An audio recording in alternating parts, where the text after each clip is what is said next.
জয়গুরু। আমাদের আজকের আলোচনার বিষয় সুখ ও সন্তোষ। সন্ধ্যায় রাজেনদা, স্পেন্সারদা, সতুদা প্রভৃতি আসলেন। দাদা ও মায়েদের মধ্যে আরও অনেকে উপস্থিত আছেন।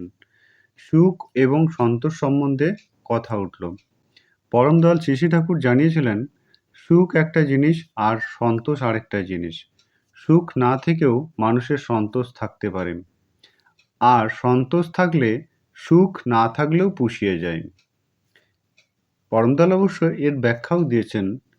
তিনি কি বলেছিলেন তা জানতে হলে আপনাদের কিন্তু আলোচনার শেষ অবধি থাকতে হবে। আশা রাখি আলোচনাটি আপনারা অতি মনোযোগ সহকারে শুনবেন। তিনি সুখ ও সন্তোষ বিষয়ে যা বললেন তা এরকম। তিনি বললেন, ধরো একজন মহৎ মানুষ, সে হয়তো ত্যাগ ও দুঃখের জীবন বরণ করে নিয়েছে। তথাকথিত সুখ স্বাচ্ছন্দ্য যাকে বলে তা তার হয়তো নেই, কিন্তু ভিতরে আছে সন্তোষ। এই সন্তোষ যদি থাকে, তাহলে সুখ না থাকার দরুন তার কোনো দুঃখ থাকে না। আবার তার স্ত্রী পুত্র যারা, তারাও যদি তাকে সত্যি ভালোবাসে, তবে যতই কষ্ট করুক না কেন, ভিতরে ভিতরে সন্তুষ্ট থাকে। শ্রদ্ধা প্রীতির লক্ষণ হল প্রিয়ের জন্য হাসি মুখে দুঃখ কষ্ট সইতে পারা।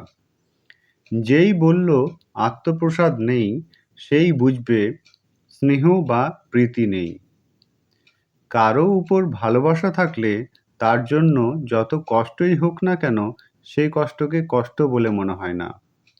তার সম্বন্ধে কোনো অনুযোগ থাকে না, বরং সে ভাবে আমি তাকে সুখী করতে পারলাম না। তার তো পাওয়ার ধান্দা নেই, দেওয়ার ধান্দা। কেমন করে প্রিয়কে সুখী করবে সেই তালে থাকে। তাই প্রিয়ের জন্য যতই করুক, ভাবে আমি কিছুই করতে পারলাম না তার জন্য, আর নিজেকে অপরাধী মনে করে। কিন্তু প্রিয় সম্বন্ধে যার থাকে পূর্ণ পরিতৃপ্তি ও শ্রদ্ধাবোধ, তার সম্বন্ধে কোনো প্রশ্ন থাকে না। সীতা, দময়ন্তী, চিন্তা, ওরা ছিল ওই রকমের। হাতখানি নেড়ে ঘাটটা বেঁকিয়ে মোহন ভঙ্গিতে শ্রী ঠাকুর বললেন, শালা যত যাই কও, ভালোবাসার মতো মাল নেই।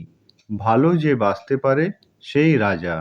বুকে তার কত বল, প্রাণে তার কত সুখ। পরমদয়াল শ্রী শ্রী ঠাকুরের বিভিন্ন গ্রন্থ নিঃসৃত তাঁর কথাগুলো আপনাদের সামনে তুলে ধরার চেষ্টা করা হয় মাত্র। এই চ্যানেলের ভিডিওগুলি যদি ভালো লেগে থাকে, তাহলে চ্যানেলটি সাবস্ক্রাইব করে পাশে থাকবেন, আপনাদের প্রয়োজনীয় মতামত জানাবেন এবং ভিডিওগুলি অপরকে জানার উদ্দেশ্যে শেয়ার করবেন, এই আশা রাখি। আজকের আলোচনা এই পর্যন্তই। আলোচনা প্রসঙ্গে সপ্তম খণ্ড, পৃষ্ঠা 34। আপনারা সকলে ভালো থাকবেন, সুস্থ থাকবেন। সকলকে জয়গুরু।